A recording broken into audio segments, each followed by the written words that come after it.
Hello, and welcome to the first day of class. We're doing this semi-remotely. I'm recording this lecture. I'm going to put it up on YouTube for you, and this is kind of how everything's going to go with the class. Well, it's very easy for me to make a bunch of tutorials for you, which is kind of how the class has always gone. You do those things. You can do them either remotely or in the class with me there, but you'll follow along to these videos regardless of if you're in the class or if you're working at home remotely. The benefits of being in the class, I guess there's a little bit of one. Since you can address me directly, it might be a little bit quicker for you, but it shouldn't be a dramatic help for you to actually be there. I should have Zoom or other instant messaging software open the entire time that I'm in the class, which is the regular meeting period. So you can always kind of work through these things during the regular time when the class is supposed to meet, and then ask me questions, or you can do them in advance and then maybe write down a few questions and ask me as the time comes. Okay, so I have two syllabuses open right now. This is a cross-listed course, so we are actually two courses at the same time, but they are very, very similar. So we're all together in a big group. There are a couple of differences, and I will address those as we get to them in the syllabi. But it is important that we go over these syllabi in their entirety, so you can kind of know what's supposed to be going on. That said, things are always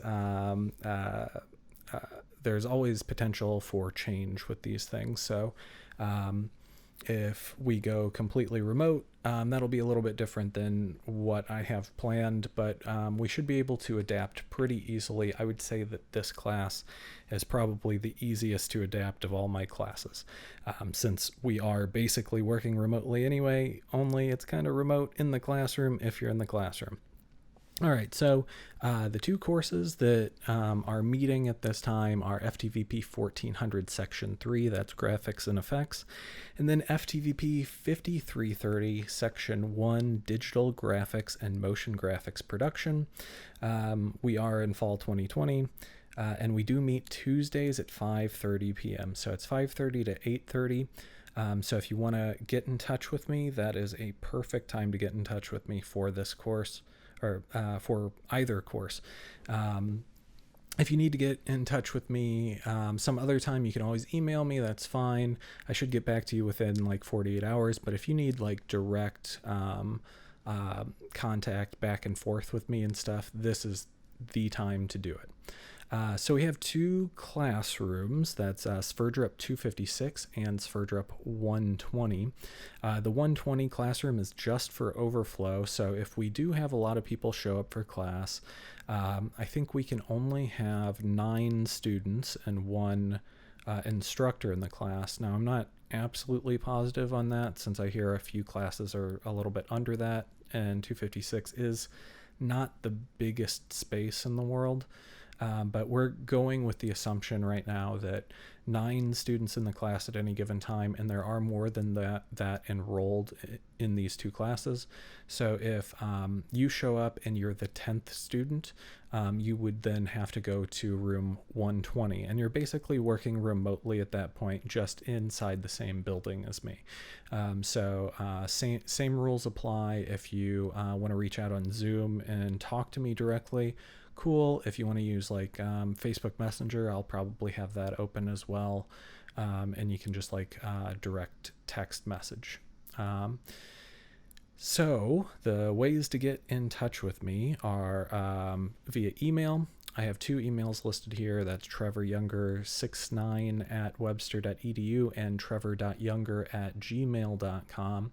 I would highly recommend you use the Gmail to get in touch with me a little bit quicker. My Webster account does forward to my Gmail account, but it does take some time, and sometimes it takes even like an hour or so. So especially if you're trying to get in touch with me very quickly, like during the class period, if you want to use email, the Gmail one is the best way. I think I could potentially do like a Google Meetups or something if that's your preference, to talk there too. My Facebook Messenger account is trevor.younger.31. So if you go to facebook.com/trevor.younger.31, this isn't my preferred way to talk to you guys, but again, I'm just trying to make it as easy and accessible as possible. So whatever your preference is to talk to me, that's just fine. So course description, we have 2 course descriptions, one for graphics and effects, and that says the visual tool set of the modern producer is not limited to just what can be done with the cameras and editing, but also contains elements made outside of the physical production. This course will concentrate on those elements, introducing concepts like typography, shape, and form, as well as shape layers, masking, compositing, motion tracking, chroma keying, particle systems, and delivery. This course is designed to introduce you to 2 very important parts of the post-production process: motion graphics and visual effects. These are crucial parts of every film and video producer's toolkit, and it is important that at least once you see what these things can do. So the idea here is that you are an FTVP student, that you work in films, short films probably, but you might be a little bit outside of that. You might be in the animation department, but you have some kind of at least loose association with the FTVP department. That's what this course is listed as. So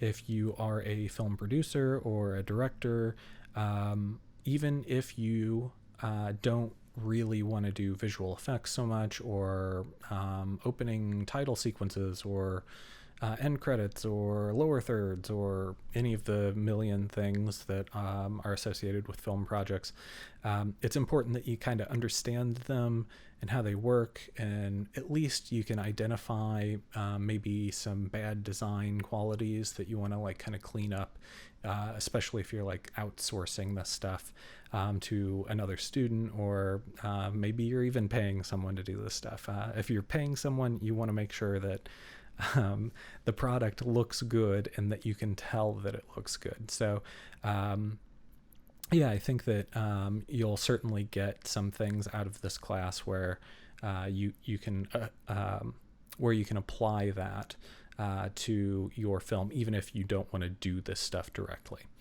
Okay, on the other side, the FTVP 5330, the course description's a little bit shorter. It says, this course will concentrate on visual strategies for both static and motion graphics. This course will introduce the basics of animated graphics to students. The course will emphasize traditional processes, techniques, and styles employed in creating the illusion of movement on motion media.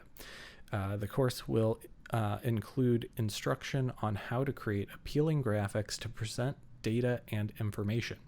There is a prereq for this. It is InPro 5000. So it's a little bit different. Essentially, you'll learn the same things between the 2 classes. We're learning basically Photoshop and After Effects in the class. We are an Adobe ecosystem at Webster, so there are plenty of programs that do similar things, and we are just kind of scratching the surface with these programs. So you'll go from maybe super beginner to intermediate level. I wouldn't expect you guys to feel like experts on either of these 2 programs at the end of the class, but it should give you enough to maybe be dangerous in the programs. If you're doing just basic stuff, you should be able to create pleasing looking images and animations by the time you get out of the class, if it is just something kind of basic. And you should know what the programs are actually capable of.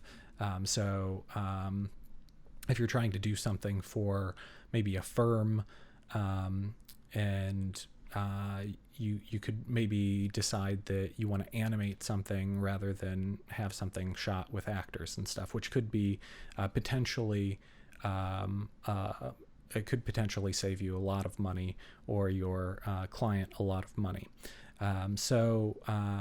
Really important for you guys to just kind of understand what's possible with the programs, And then also, yeah, understand, just like the other people, what looks good, right? So that's hopefully what we get out of it.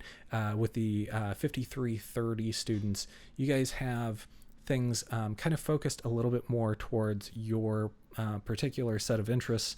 I talked to Uri about a few of you, and apparently a lot of you have very specific ideas of where you want to go with your degree and stuff. And I would like to be very adaptable with the content, so that you can focus on our two bigger projects, where it is sort of in your wheelhouse of content. So if you want to be a PR person, that you can build some graphics that would kind of work for someone in that field, rather than what we're going to do on the other side, which is create a movie poster, right? Like, that might not relate to you specifically.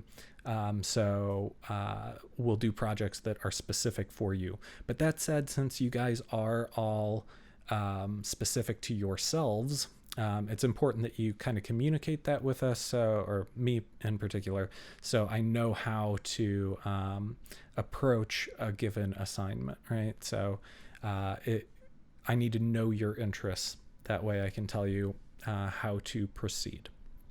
All right, so we have some course learning outcomes, and they are the same across both classes. The course learning outcomes are, by the end of the class, you should be able to do these things. You should be able to demonstrate the ability to create still or motion graphics for video. You should be able to show an intermediate knowledge of image adjustments and color tools. You should be able to develop composited images and videos using masks, keys, and rotoscoping, and you should be able to organize efficient post-production workflows. So I think those things should help everybody, regardless of if you want to make films or you want to work professionally in media. All right, so likewise, the grading is the same between the two classes. All students will have in-class assignments, so that's the bulk of what we'll be doing, are these tutorials. So every week I'll have a tutorial for you. You work through the tutorial, you export your photo or video, depending on which program we're working in. You upload that stuff to either YouTube or directly to Canvas or another image hosting service, and then you post it on the discussion so we can all see it and kind of critique it and stuff.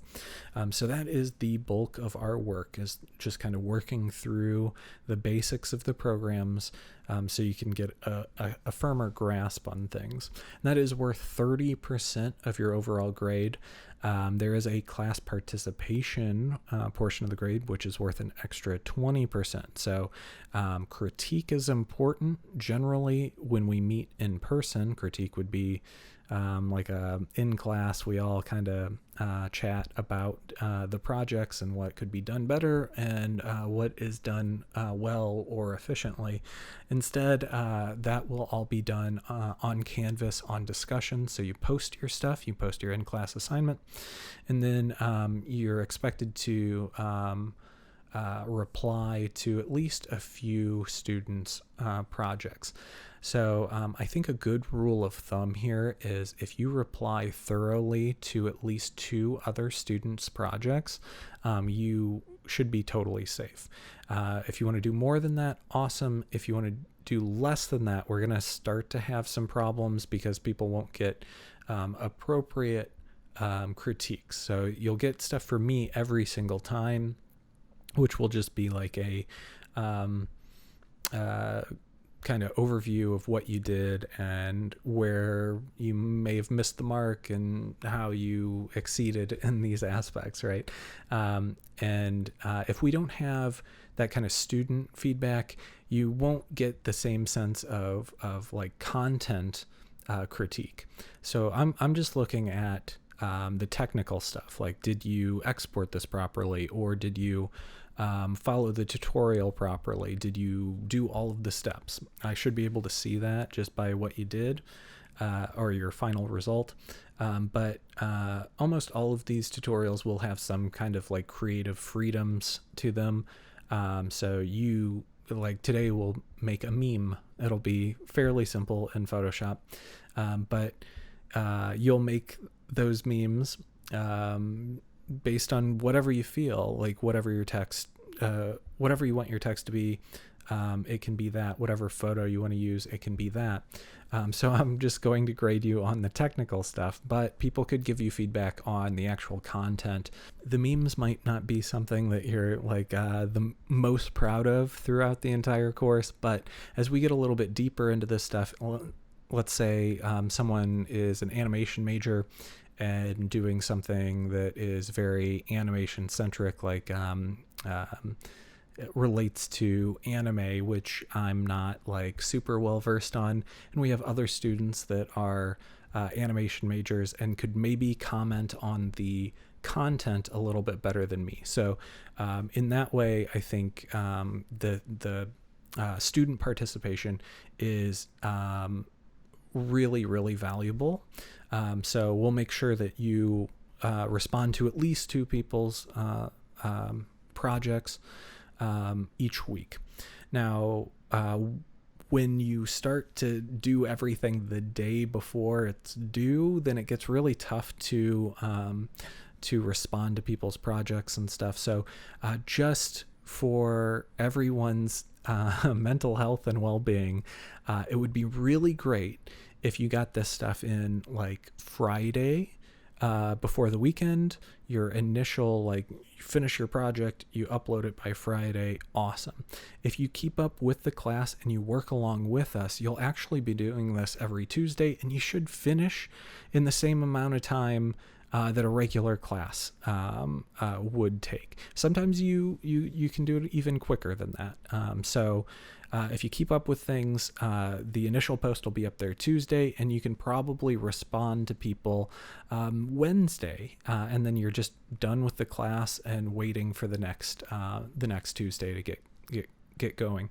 But if that's not the case, if you want to take your time with these tutorials and stuff, I would highly recommend that you at least finish by Friday. That way you have time to respond to people over the weekend. That said, there are no like grade repercussions for putting things off until the last minute, so you could potentially do that and not suffer for it, other than if everyone does it, then you'll all be scrambling to do the responses in time.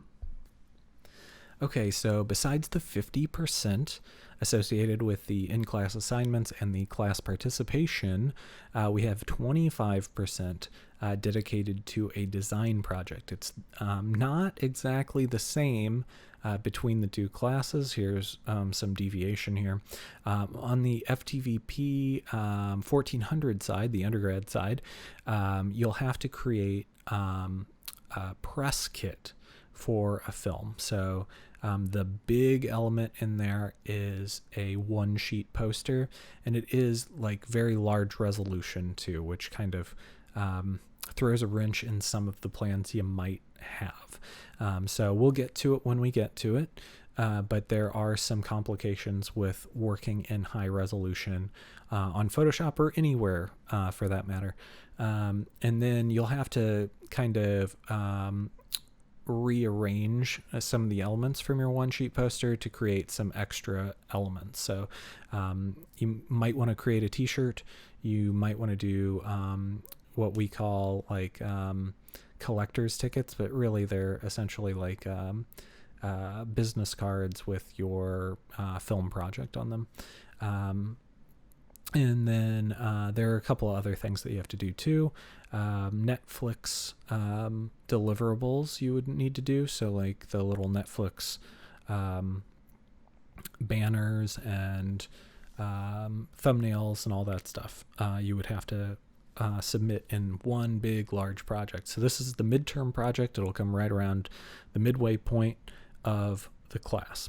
Now, on the other side of things, on the graduate side of things, we also have a design project, also worth 25%, but you don't have to do the poster and stuff. You do have to create some kind of kit of still graphics that would all be part of a bigger project. So if you are like maybe media marketing, or your interest is there, you could potentially do really nice looking graphs and figures and statistics. You can also, if your interest is in film though, and you would like to do something similar to the undergrad project, that's just fine. You will have more work though than the undergrad side of things. So again, this is kind of an adaptable project, but based on where your interests lie, you'll have a whole kit of graphic stuff that you have to produce for the class. Okay, so at the end of the class, at the final portion of the class, you'll have a motion project, also worth 25%. So even though the description is the same between the two classes, the projects probably won't be. Now, what I have here listed is very vague, right? It says projects must be determined to be of a moderate difficulty.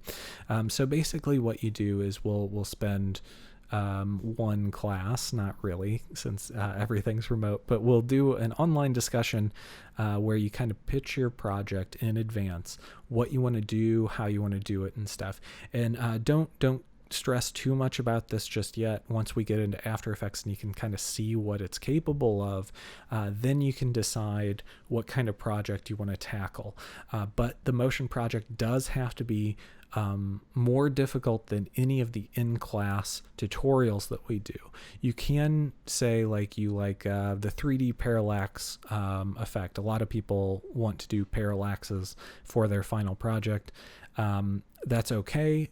We do one as an in-class assignment, but whatever one you do outside of class for your motion project, your final project, has to be considerably more complex, or maybe a series of parallaxes that would make sense for what you want to do. So if it's parallaxes for a film to do some kind of slow motion sequence, so you can do basically anything that you want that's kind of related to what we did in class assignments, but also potentially something that we didn't cover at all. So After Effects is very, very dense, and you might get some kind of basic idea of how to approach something. So there's a ton that you can do with like particle effects and stuff, and if you want to do something very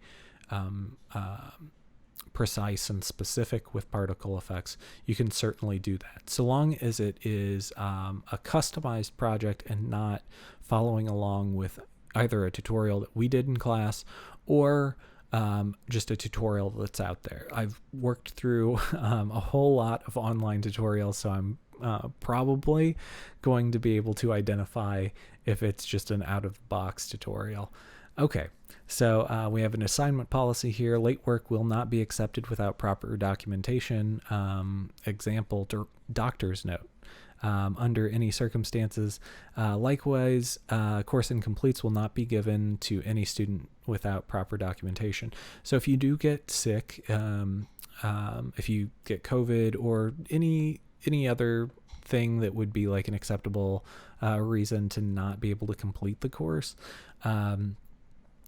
please contact me as soon as possible. That way we can work something out.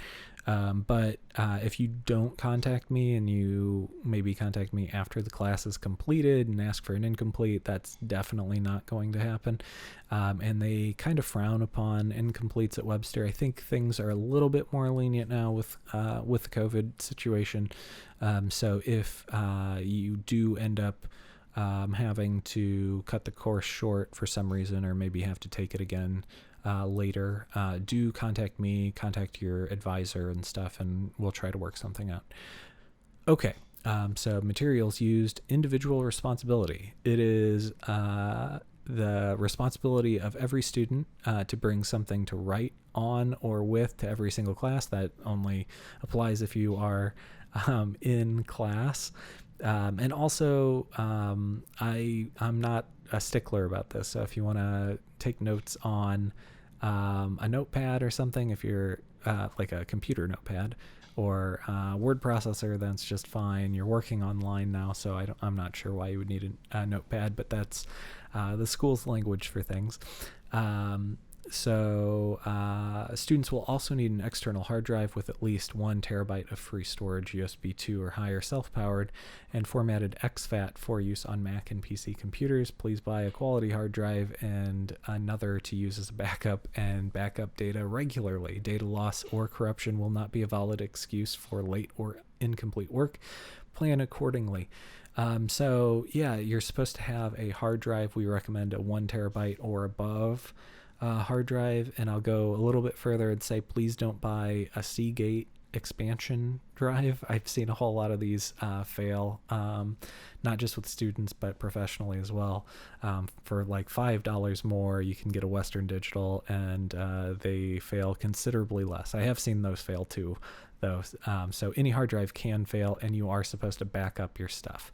Now it is very possible that your program will crash at some point and you might lose some data, so make sure you save regularly. But I very rarely see anyone like just completely lose a project. That could happen if you're working on an external hard drive and break it. So maybe email yourself the files. The actual project files are very, very small. The things that take up more space are like content that you're working with. So like if you're working with multiple videos in an After Effects project, the project is a few megabytes at most, and then the actual videos are much, much larger. So so long as you can access those videos again, you can always email yourself the project files, and that should be a good way to make sure things are kind of up in the cloud, not gonna disappear on you suddenly.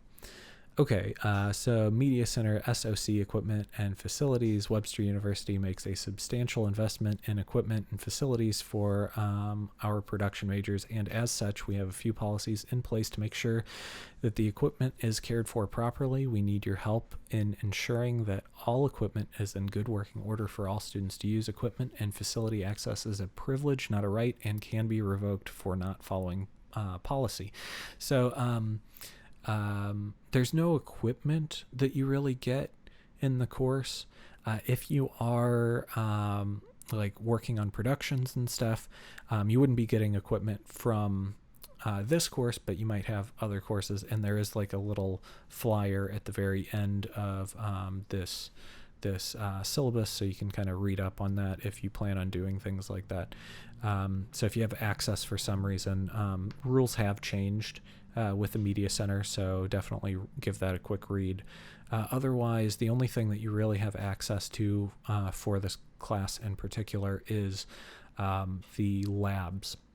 So you can access the labs anytime that class isn't actively going on in the room. So you should be able to swipe into 256 at any point. So maybe you don't feel comfortable coming to class when there's 8 other students in the room, but you might still need to use the computers. You can come in, I think they're open almost 24 hours, use your card and just access the room and work through tutorials on your own time, since it's up on YouTube and all that stuff.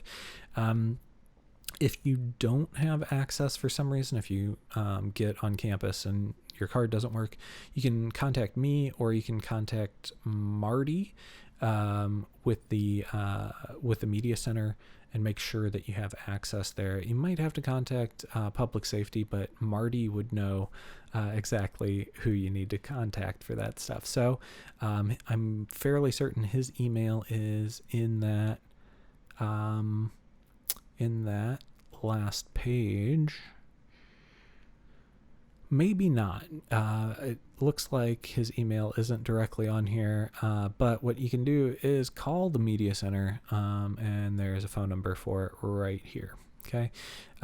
Since we're already looking at this page, it basically says if you're going to check out equipment from the media center or the darkroom, you have to reserve that equipment now. So you have to use web checkout. So there's a link to web checkout somewhere. It's on your connections. So if you log into connections, you should see a little banner ad for web checkout where you can reserve things in advance, and then you have to show up in like a 15-minute window to pick up your stuff. That keeps everybody from congregating at the doors for the media center and keeps everything just a little bit safer. All right, so we already kind of talked about facilities, but there's a little bit more about the labs here. Edit and studio facilities are available on a first-come, first-served basis. All facilities and workstations must be checked out in the media center prior to use. Food and drink are prohibited in the labs except for drinks with in a sealed container, which are to be kept on the floor and away from sensitive equipment. Any damage to university equipment while using a facility will be the responsibility of the student. Food brought into the classroom must be kept inside student bags and consumed in the student lounge or elsewhere. So yeah, you can't eat in the rooms or anything. The next section is on attendance and tardiness. So this is not the like standard thing, obviously. So under attendance, we have attendance for this course is mandatory. However, in-person attendance is not. Webster has made and continues to make strong efforts to protect its students from infection while on campus. If you feel more comfortable working remotely for either part or the entirety of this course, you are welcome to do so without penalty. If a student is absent from in-person activities, he or she is required to participate in the remote session of the class. In the case that you cannot participate either in person or online at the specified times, you will need to contact the instructor at least 1 week prior to the planned absence to make arrangements.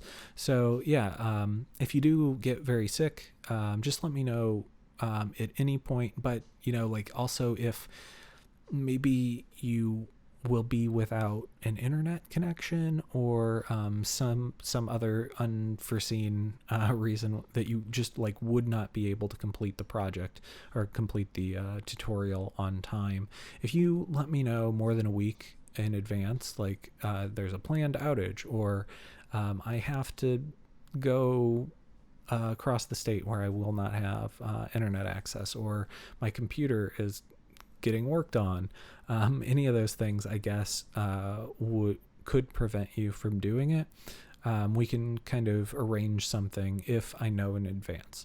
So the earlier you can get out on this stuff, the better off you are. If it's the day afterwards and you say, oops, I just couldn't do it, and you should have known, that doesn't work for me. But if you do let me know, I can probably work with you. Okay, tardiness. Due to the altered format of this course, tardiness will not be excused. If you find yourself running late, consider attending a later in-person session. That said, we have strict guidelines about how many students can be in a room. If there is no space for you due to tardiness, you'll have to attend remotely. So basically here, show up on time, and if you show up late, you're probably going to be, I don't know, with this class, but you might end up showing up and the class is full, and then you're going to have to go to the overflow room and just kind of work remotely. But if you show up late, just go to the overflow room and work remotely. That way you don't interrupt anybody working, and it just makes life easier for us. Working remotely is not the worst thing with this course. So if you're not going to make it, probably just stay home and work there if possible for you. If not, if you're just going to be late and you want to work through it at school, go to the overflow room. All right, so there is a monthly meeting usually. This is old language from the old syllabi. So I don't know exactly how this is going to work this semester. I would assume that it will be done online. So what's supposed to happen is this Facebook group here, the FTVP group. You're supposed to see some information for the monthly meeting there and what kind of things are going to be talked about, and maybe what kind of guest speakers will be there and stuff. It's not always updated with monthly meeting information. Sometimes students post about it. Sometimes professors do. I'm generally not at the monthly meetings, but maybe if everything becomes remote and my schedule permits it, I might actually be there. But I would assume it's going to be some kind of Zoom thing or something.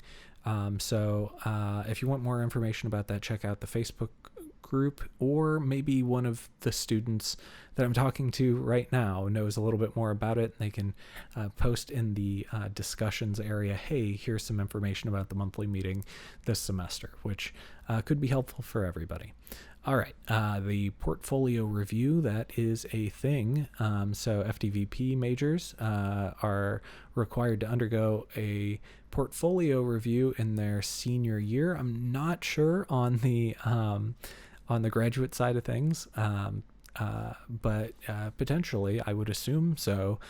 You have some kind of portfolio review as well. So it's important that you keep all examples of your coursework, including the little tutorial stuff that we do in class, not just your design project and your motion project.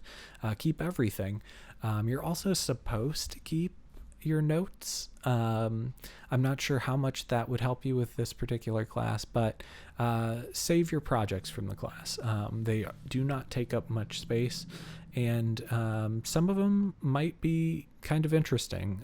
You have a lot of leeway on the content, so they won't look like everybody else's projects. A couple of them will, but for the most part they won't.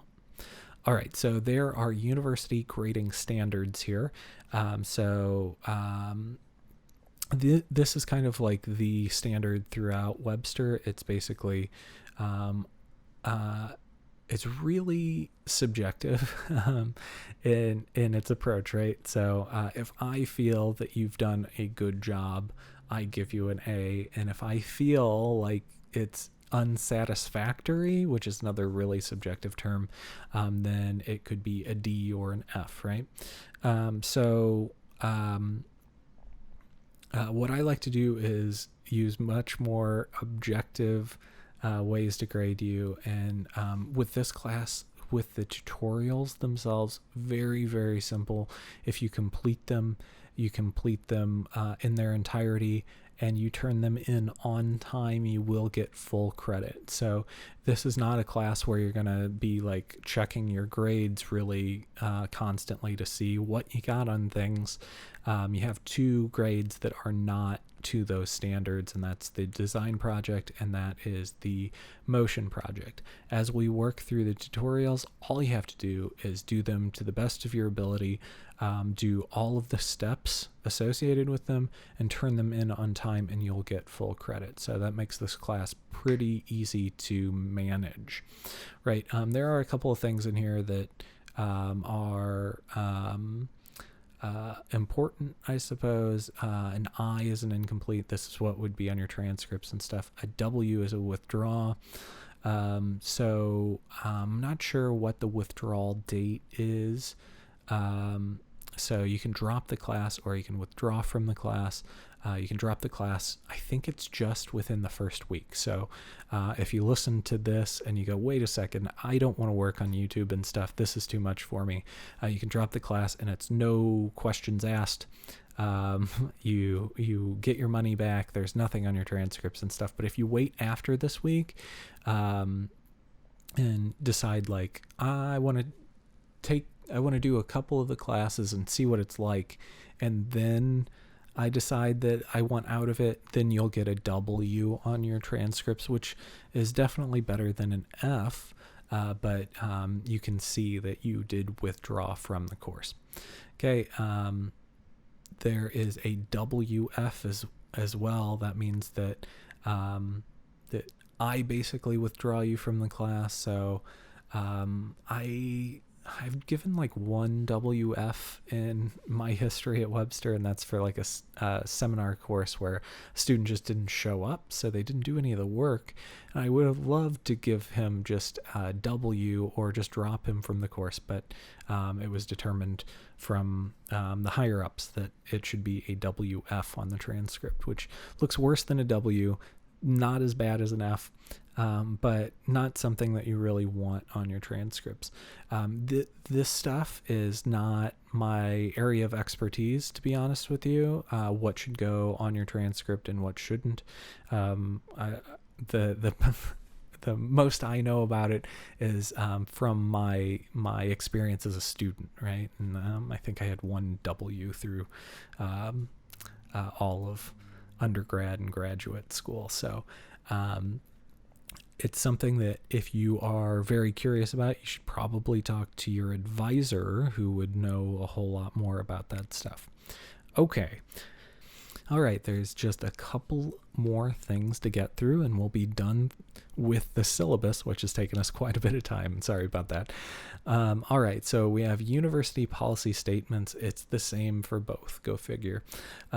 This course is governed by the university's policies as published in the university catalog, Academic Honesty. The university is committed to high standards of academic honesty. Students will be held responsible for violations of these standards. Please refer to the university catalog for a definition of academic dishonesty and potential associated disciplinary actions.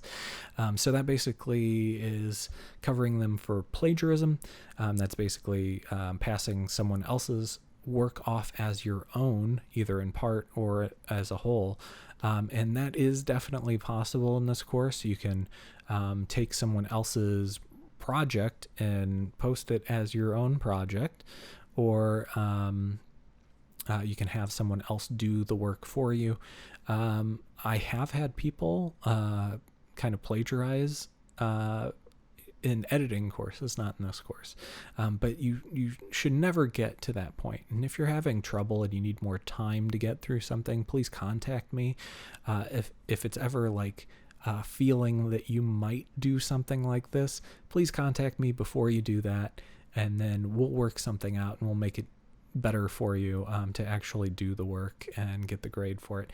If you do plagiarize, just letting you know, you will fail the course, just instantly fail the course. That's just how it goes. What they say is in the course catalog here that it says to refer to, it says it's the discretion of the professor what happens. If you pass off work as your own and you try to deceive me with that kind of action, you'll just fail the course. So please don't do that. Okay, drops and withdrawals. Please be aware that the drop, add, and withdrawal dates are listed each semester on the university website. Hey, that's great. We were just talking about that. The university catalog and in the course description book. If the course is dropped within the drop add period, no notation of the course will appear on the student's transcripts. Withdrawals taking place after the published drop date, you'll get a W on your transcripts. It's basically what we said before, and you can check out these things, the website, catalog, and course description book for those dates, and I assume those will be posted by the time you're watching this. So special services, if you have registered as a student with a documented disability and are entitled to certain classroom or testing accommodations, please inform the instructor at the beginning of the course as to what accommodations you'll require. I do usually get an email saying like, oh, you have a student with a documented disability, but it really helps if you talk to me. You don't have to approach me in person. You don't have to show up if you weren't going to show up. It would be great if you emailed me and said, hey, I need this kind of thing. Can you do that? There's no tests in the class, there's no like testing accommodations that you need. But maybe you need access to a certain kind of monitor because you have a vision problem. So yeah, please do contact me one way or another, either via Facebook Messenger, email, Zoom is fine too. Speaking of, I didn't mention this before, but I will post in announcements on Canvas a Zoom link every week, so you can contact me via Zoom. All right, continuing. Disturbances. Since every student is entitled to full participation in the class without interruption, disruption of class by inconsiderate behavior is not acceptable. Students are expected to treat the instructor and fellow students with dignity and respect, especially in cases where diversity of opinions arise. So yeah, the only way I could see this being an issue is if in the responses to your project, someone's really like cruel in their analysis. Just don't get personal with things, and chances are you're fine. So we do like to hear, constructive criticism if something's wrong or would work better done a different way. Yeah, that's something that's really important for people to hear. But yeah, don't come after a person personally, especially if you feel maybe like hurt because they gave you constructive criticism. I really don't see that too often at Webster, but there is a chance that that could happen. So if you feel upset by what someone said about your project, maybe just don't comment on their project. You only have to respond to 2 other students' projects. Okay, student assignments retained. Some random student assignments or projects will be retained by the School of Communications for the purpose of academic assessment as it relates to student learning outcomes. In every such case, the student's name and all identifying information about the student will be removed from the assignment or project. So that basically means that, if my boss wants to see how well my students are doing with this class, they could look at a couple of projects, or I could give them a couple of the projects that you all submitted to me for grading. And we would not talk about you as a person, but it would just be to show like basically how students are doing in the class.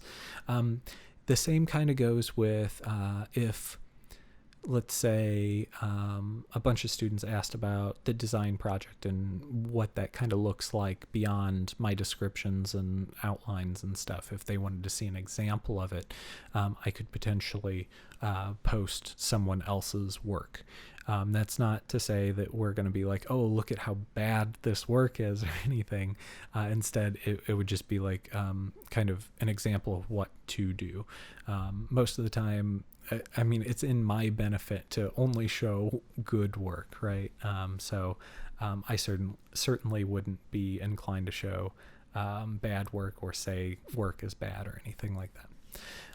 All right, contact hours for the course. It's essential that classes meet for the full instructional time as scheduled. A class cannot be shortened in length without rescheduling and or makeup activities. Yeah, these tutorials won't always be 3 hours. They probably won't be that. So the idea is if you pause and start and work with the tutorial, it should take you about the 3 hours to get through if you are an average student. If you're faster, you could get through it faster. If you're slower, it might take a little bit more time, and there's nothing wrong with that. But in terms of the class meeting, I will always be there for in 256, that is, for the 3 hours scheduled. So I'll always be there to answer questions on Zoom or potentially in person with you during those 3 hours. Okay. There's this added little thing in the syllabus that we've all added for following health and safety guidelines. It's really important. that we do this, right? So students are reminded to follow all COVID-19 health and safety guidelines to help keep our community healthy. The guidelines are outlined on Webster's COVID-19 webpage at webster.edu/COVID-19/health-tips.html. It's in the tutorial if you want to type it out there. So before coming to class, it's important that all students and faculty complete a daily health screening before coming to class. Details are on that link. So you have to do that before you get on campus. I think that supposedly there's going to be people outside the building that ask if you've done it, and check if you've done it, and if you haven't, then you won't be allowed onto campus. So it's really important that you fill that thing out before you head out. And I think it's just going to ask if you're feeling ill, if you're running a temperature. It's some basic questions that, a reasonable person, if it was a negative in any of these answers, just wouldn't show up. And if you don't feel well, please answer these things honestly and don't show up, versus lie and try to sneak through the system. Okay, so in-class expectations. The health and safety guidelines include the following. Everyone in a classroom will be required to wear a mask or face covering at all times. You'll have to maintain a social distance in classrooms, including with seating and while entering and exiting. Food and drink will not be allowed in class. If you feel sick, do not go to class. You will be asked to disinfect items you use during class or labs before leaving the room. So yeah, there are wipes in every single class where you can kind of wipe down the keyboard and mouse before you leave, and the table or whatever you touched, basically. They're also cleaning these spaces for us, so don't think that like you're the only one cleaning this stuff, but it is really helpful, especially if you walk out and then someone walks directly in and gets on that same computer, that you would clean your space. All right, so that is it for the syllabus. It took a little bit of time, but it is important information, and hopefully you kind of know how this class is going to work. It should be fairly convenient. Again, YouTube, you can do it at your own pace, on your own time if you'd like. And you can also check in and work along with me or ask me questions on every Tuesday at 5:30 p.m. Okay, so let's get into Photoshop. If you haven't installed Photoshop yet, you should have access through the FTVP department. You should be able to just use your Connections account to download the Adobe Creative Cloud, which would then let you install and operate Photoshop. If you haven't done it, please do that.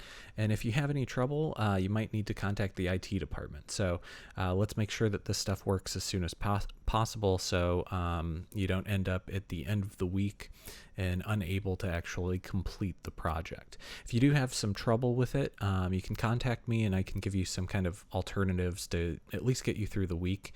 There are some free alternatives out there that are semi-Photoshoppy, but the more you get into that, the more you'll start to lose some of the nuances of the actual program.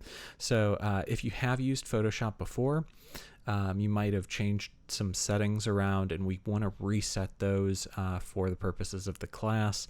If you're kind of adept at Photoshop already, you might just be safe to leave things how they are. But if you want to kind of learn from scratch, we're going to do a factory reset of the program. So how I'm going to do that on a PC is press Control, Alt, and Shift on my keyboard, and then I'm going to click to open Adobe Photoshop. I think it's a little bit different on a Mac. I think it's Command Option Shift click. So right away it's changed my scratch disks back to the C drive, which is an issue for me, and it's going to say like, hey, you can change that real quick, which I'm going to. You might get the same thing if you have a hard drive, like your boot up hard drive doesn't have a ton of space on it and stuff. So you want to make sure that you have a scratch disk area that has plenty of space so you can keep working. This is basically like a temporary area for your projects. So So as you're working, you create project files, and they can get big and big and big, and that'll make sure that it's being stored on a hard drive that has an appropriate amount of space, so your hard drive doesn't crash or anything as you're working. All right, so the program is now open, and you get this nice little landing page that tells you a little bit about new additions to Photoshop in 2020. A lot of these things have been around before, but there are certain improvements. If you want to learn about those things and specifics on those things, you just click any of these buttons and it'll tell you a little bit more about it. We're just going to go ahead and close that and actually get into the program itself. So this is what you'll see every time you open Photoshop. If you just open it outright, you can potentially open like a Photoshop document file and it'll jump you straight into that document. But if you open Photoshop alone, you'll get this window here where you can open things, create new projects, or you'll find a whole host of things that you've been working on in this bottom area here. So what we are going to do is create a brand new project. So we're going to click this button that says create new, and we'll get a new document page here. You have a bunch of options as presets. So if you're working with photos, there's going to be these standards up here. So it can make your life a little bit easier. You can just click, hey, I'm working with a 7x5 landscape at 300 pixels per inch.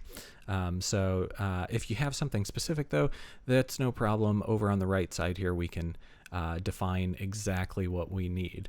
But yeah, a ton of presets that can save you just a little bit of time. And if you're not super tech savvy and you can't remember what the resolution is for 1080p video, if you click on film and video here, you might be able to find 1920 by 1080. Hey, that is HD video. That's 1080p. So if that's not natural to you, those numbers don't just pop into your head, you can certainly do it here. You can also actually open files up in Photoshop and it'll kind of conform for you. We'll take a look at that in a minute, but what we're going to do is we are going to start just with some video standards. We're going to go 1920 by 1080, and the 72 pixels per inch, that's not exactly the best in the world. We could go with that, but instead let's just up that to 300 to start with.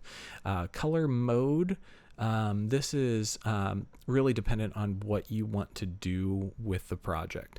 So if your intention is to create something that would be printed, you would want CMYK, so that's cyan, magenta, yellow, and Kelvin. Those are the colors for print inks. They are subtractive colors, so the more you add, the darker these things become. RGB color is for like web and stuff, so the more you add red, green, and blue color at full value, red, green, and blue, you get white instead of black the other way. Grayscale, yeah, if you want your image to be black and white, you can certainly use grayscale. You can do grayscale in either of these other color modes as well. But grayscale actually causes a bit of issue when we get into one of the projects in a week or two, where if you import or open an image that's already black and white or looks black and white or grayscale to the program, it will open you into a grayscale project or a grayscale color mode for the project. And as soon as you want to add color to it, you might run into some issues. So remember this for later, or don't. I'll let you know when we actually get there. But those are the three big ones. Actually, the two big ones are RGB and CMYK. Grayscale just ends up throwing us for a bit of a loop a little bit later on. Background contents, you can have this white, or you can have this transparent, or a background color if you'd like.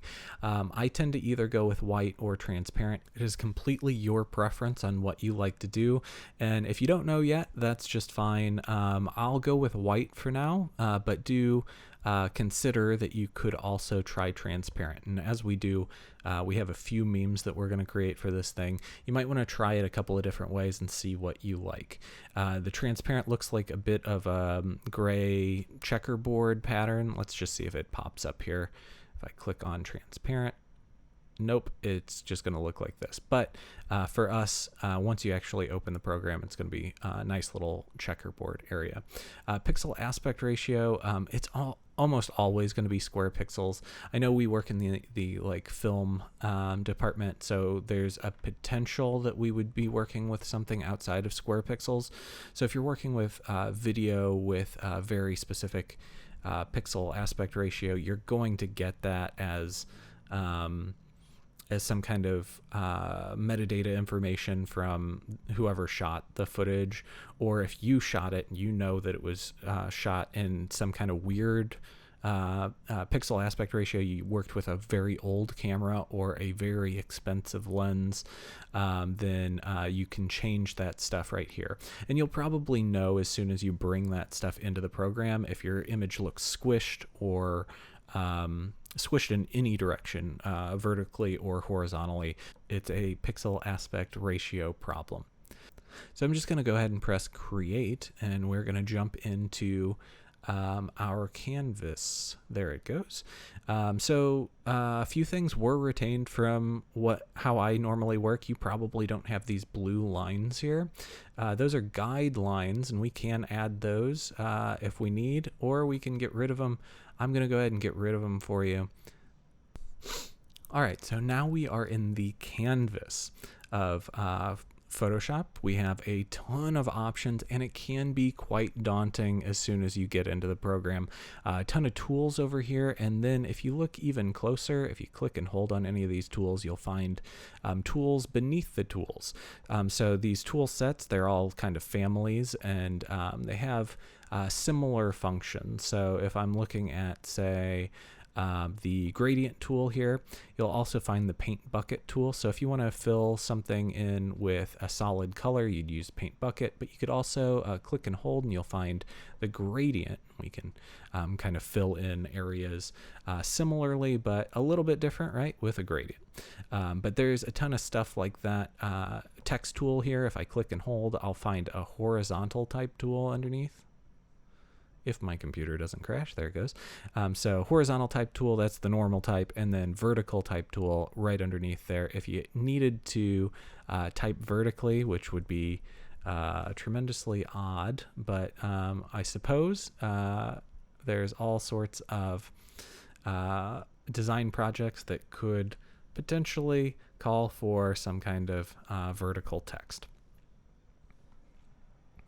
So over on the right side of my screen, you'll see a layers panel, and we'll get very in depth with what you can do with the layers panel.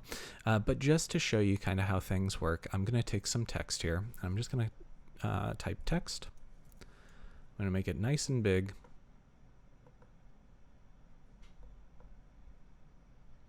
I'll make it green.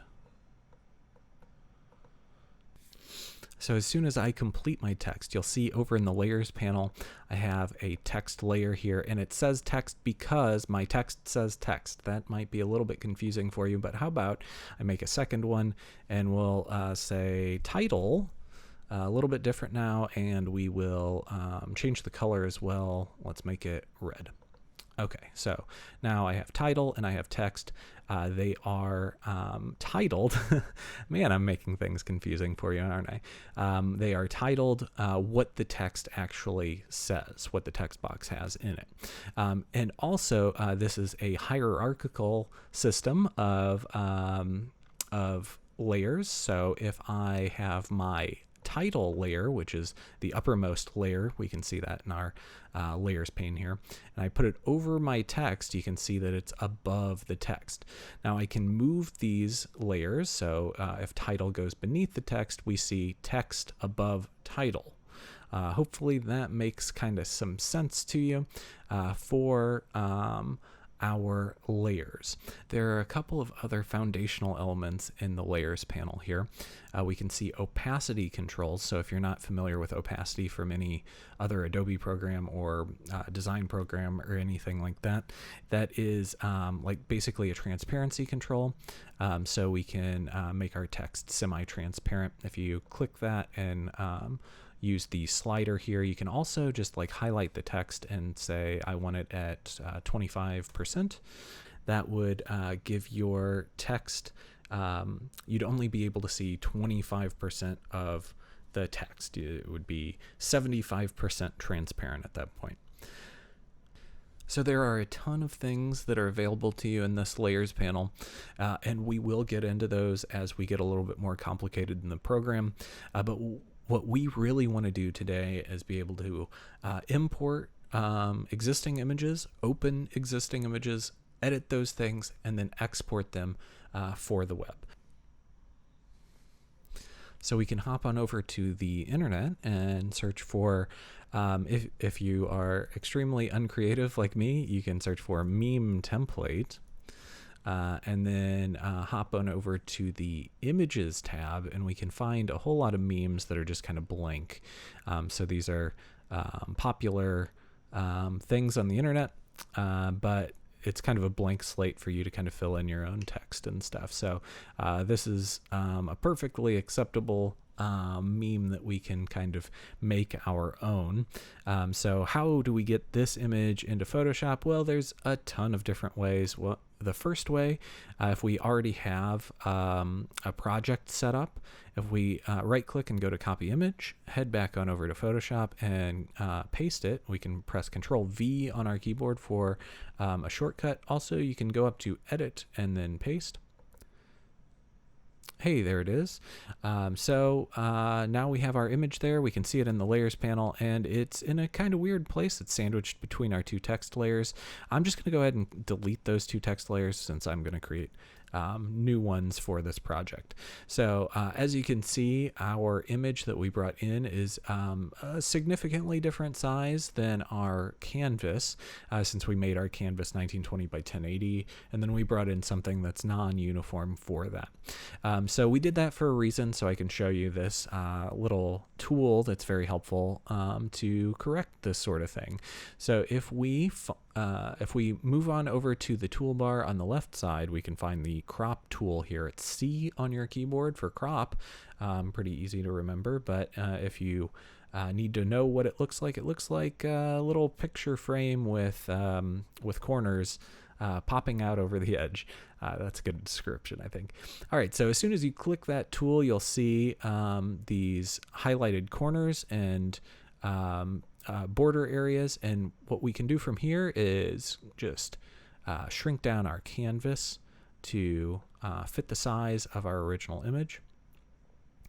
And by default, you have these kind of magnetic edges, so it'll know kind of what size that layer is. So as you bring in the edges, it'll kind of stick to it for you. As soon as you're happy with the size of your canvas, you can press enter on your keyboard, and there you have it. You've made your canvas a little bit smaller. So I'm just going to press Control Z on my keyboard real quick. You don't have to if you've already cropped your image down, but just to show you that there's another way to kind of do this sort of thing.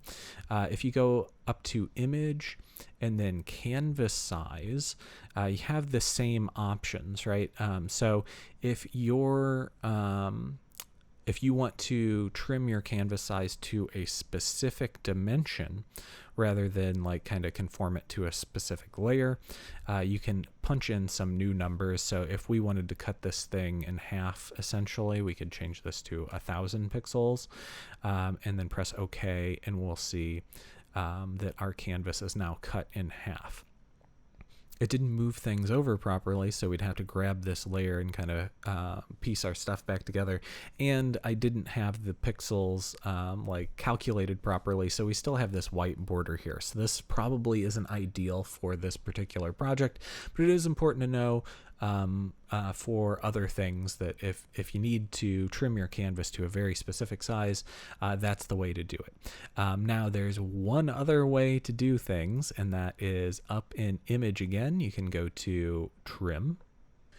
So it asks you how you'd like to trim your canvas down, and you say, hey, the top left pixel color or bottom right pixel color, it's going to do the same thing for you either way. So it's going to say, hey, where is there color in these pixels? So since our whole background is white, it's going to trim away all of the white stuff until it reaches this corner. So we'll go ahead and press OK there. and that will trim things down too. So between the crop tool or the trim option here, those are both good options for you to trim down your canvas size for this particular assignment. The canvas size could work if you know the specific dimensions of your image, which you could know pretty easily from the Google image search here. If you hover over for a second, you can see it's 761 by 1024. So if you're a numbers person, that could work for you too. But in my opinion, this is a much easier way to work. All right, so now I am going to add a little bit of text to my meme. I'm going to click on the type tool over here. T on your keyboard is the shortcut for that. Now, if I just click and drag out a very large text box here, I'm going to get this annoying lorem ipsum placeholder type. And it is somewhat helpful for some people. It's kind of the standard now in a lot of programs where you know that you want text, but you don't really know what text is supposed to go there. So as soon as you drag this stuff out, you can set up your typeface and how things are going to look without actually knowing what the text is going to be. But for me, it is very frustrating. It's not something that I prefer. If you want to leave it on there, if that seems like a good way to work for you, that's just fine. But I'm going to show you how to take that off from the standard settings if you don't want that. So I'm just going to hop on out of my text box here, go to Edit, and then Preferences, and then under Type, you should see a few options here. What we're really looking for, though, is fill new type layers with placeholder text. So if I turn that stuff off, press OK, that initial text box that I created is still going to have it since it was created already. But now if I create a new text box, I should not have lorem ipsum at all. Now our font size was very large as well, so I'm going to bring that down a little bit, and I'm also going to change the color of my typeface to white. I'm using Impact font, which is like the standard meme font, but you certainly don't have to use it at all. You can use whatever font you'd like. This is a majorly creative exercise for you. You can absolutely use whatever images and text you want, so long as it's not horribly offensive. If it's lighthearted jokes, that seems just fine to me. So I'm going to pop a few text boxes in here and make a meme joke.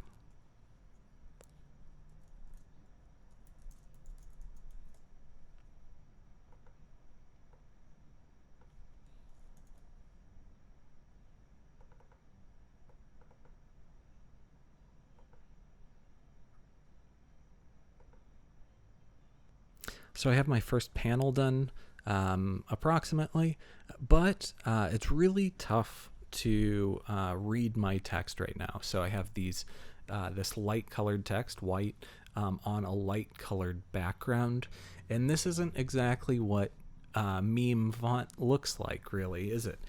So we're going to add this little additional thing that's going to make it really readable regardless of what kind of background we have.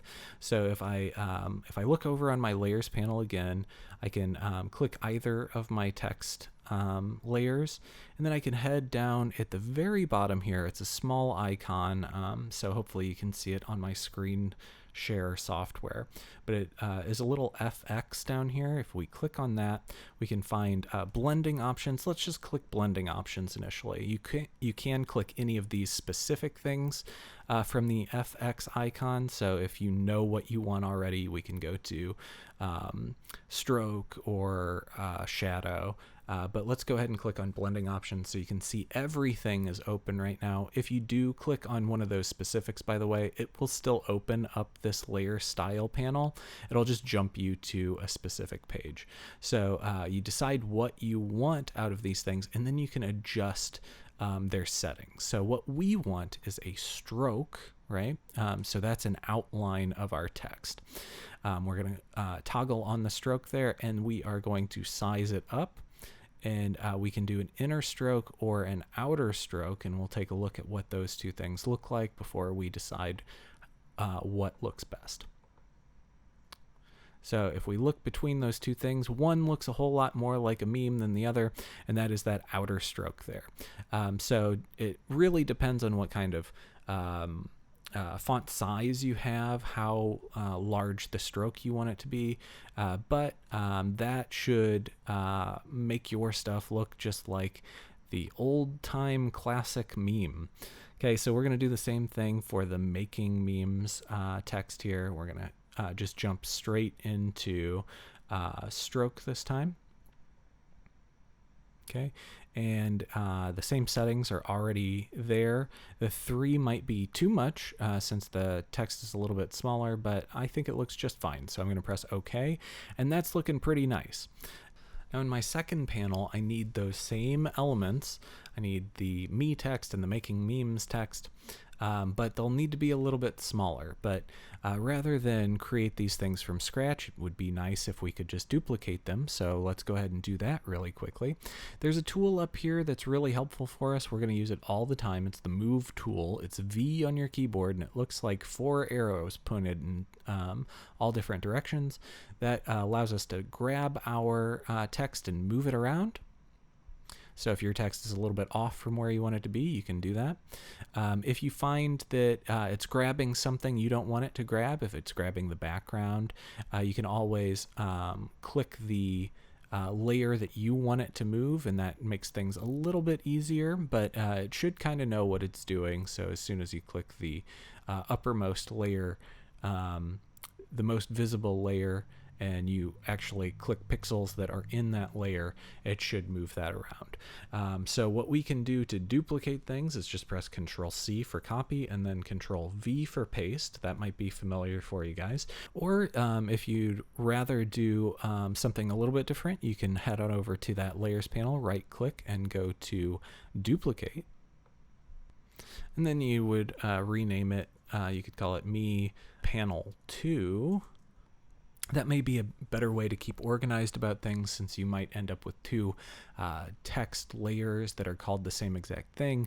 And it's probably not the worst thing for this particular project, but as you get really dense with layers and stuff, then it might cause you some issues. Now, I can resize this text in the way that you probably are already thinking. If I double click this, or I go to my type tool and select and highlight, I can go back up here and adjust the size of my font. And that's a perfectly acceptable way to do things, but maybe an easier way to do things, especially if you want to get used to working with things outside of just type, you can resize using the free transform option. So if you click and move this thing around, you don't really have the option to resize initially. And if you have the type tool selected and you click it and you see the corner border squares to resize, that's just resizing the text box. It's not resizing the size of the text. So what we want to do is enable free transform, and you can do that a few different ways. We can go to edit, and then under transform we can change the scale, rotation, or skew. You can select any of those things on. Scale is what we would want, and we could scale that down. Or what's a little bit easier than selecting each of these things independently is to just select on free transform, which would open up options for scale and rotation and skew. So as soon as you have free transform selected, you'll see those same border boxes around your text or photo or whatever layer you're working with in Photoshop. And if you hover over the corner, you should be able to see your icon change from diagonal arrows pointed away from each other to curved line between 2 arrows, and that's the difference between resizing, changing the scale of your layer, or rotating it. So if I have that icon there and I click and drag, I can rotate my text one way or another, or I can resize now, which I certainly want to do with this smaller version of the character in the frame. Now, if I want to kind of do things a little bit more uniformly, you see how as I'm rotating, it's very precise in how it's turning. But if I want to make sure that I'm turning to like a 90-degree angle or a 75-degree angle or 45, if you hold down Shift on your keyboard, that gives you like an alternate version of how you make an adjustment. So all we're going to do though is approximate how small this text should be. That looks good to me, and it looked like it was right under the armpit there. That works. Okay, I'm going to duplicate my making memes layer as well.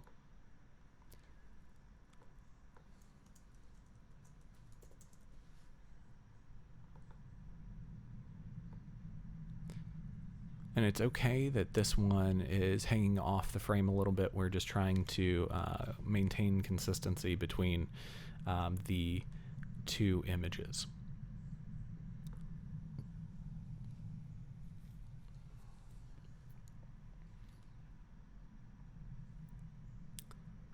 And this last panel needs the joke.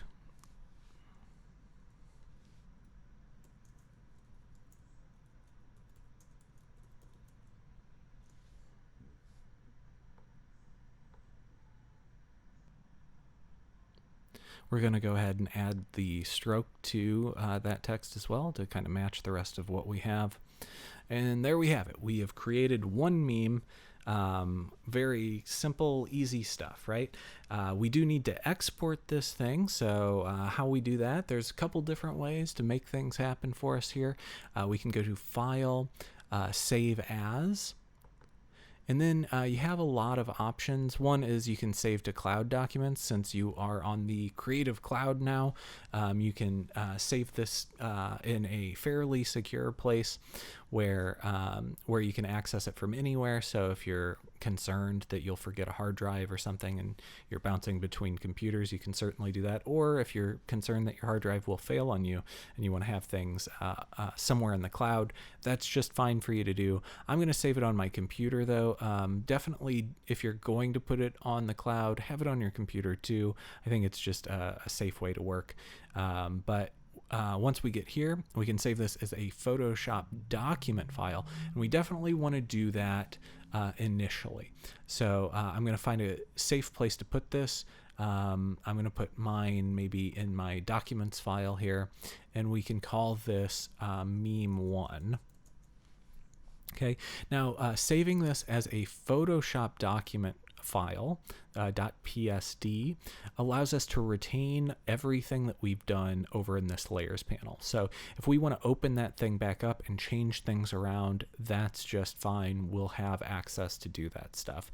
Now, if we want to save this for the internet or for other people to see it who don't have Photoshop installed, who wouldn't have to then download the Photoshop document file and then import it or open it in Photoshop, we can save this as a file type that works on the internet. So that's like a GIF or a JPEG. JPEG preferred, I think. But right here where it says save as file type, we're doing the same thing we did before, file, save as. We can click JPEG from the drop down here. Meme1 makes a lot of sense, and we can save that. And now it will give you options for export quality. So this doesn't have to be super high quality unless you plan on using this for maybe a portfolio, or this is like an art piece or something that is intended to be seen in high resolution. If it's intended just to be on the internet and poked fun at like a meme would be, the quality doesn't have to be that high. That said, it can be as high as you want it to be, so long as this file size here isn't ridiculously large. If it goes into the high megabytes, if it goes into like maybe 50 or more megabytes, then all of a sudden it might take a little while for your image to pop up on a web page. So if I turn my quality up all the way to 12, the maximum quality, it's still sitting at well below half a megabyte. That's going to be just fine. So I'm going to go ahead and turn that up. I press OK, and now my image has been exported as a JPEG. All right, so at this point, you've created one meme. If you did the same meme as me, you can't upload that and count that toward your assignment. But just to show you how you're going to get your stuff up on Canvas, it is a little bit tricky, but I would greatly prefer you to actually embed your image rather than attach the image. So if you embed the image, people can open up this week 1 memes thread, and they can see all the images without clicking on them and downloading them, which makes life a lot easier from the consumer standpoint. That's usually what we're thinking about as content creators. So I'm going to head on over to week 1 discussions under memes, and then I'm going to click this button that says embed image. Now you have options if you have like a Flickr account. You could potentially use that. If you have some other kind of image hosting account, you could potentially use that as well. Canvas is a little bit finicky about how it embeds photos, so it might not work, but you're totally free to experiment with that stuff. But I'm going to show you a foolproof way, so long as you have some space in your Canvas files. So if I click on the tab that says Canvas, go to My Files, you can then upload files to your Canvas account. I'm going to go ahead and click that, and Documents. I'm going to search for meme 1.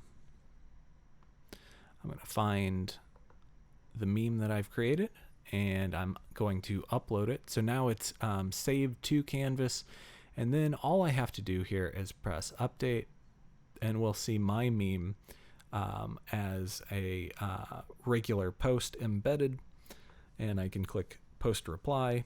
We will see a meme posted. So there you have it. That's what you'll do. You'll do it 3 times. You won't use this template, but whichever template you'd like. You can use whatever image you'd like to. If it's your own image, that's just fine. Your choice of images, your choice of text, basically whatever you want to do here. But do upload 3 separate ones. And before you go, though, I do need to show you one extra little thing. So when we started this project, we created a new canvas that was a specific size, and then we had to do all that cropping stuff to get it to the right size for our image. What you can also do is you can actually just straight up open a JPEG that you've downloaded. So if I have a JPEG in Documents, let's just go back to meme 1. There's my meme. All right, so there it is open. So if this was if I wanted to change this meme, I certainly could and make it my own and stuff. Something to note, I know I mentioned it before, but this is not a PSD anymore. This is a JPEG that I've opened. So all of those layers and stuff are not visible. Everything is kind of baked in. It's all one piece now as a JPEG. If I opened up that PSD, I would have access to all of the stuff that looks all of the stuff in the layers panel over here to edit and change. As a JPEG, it is what it is. I can add things to it, but or I could erase this stuff, but I end up erasing parts of the background as well.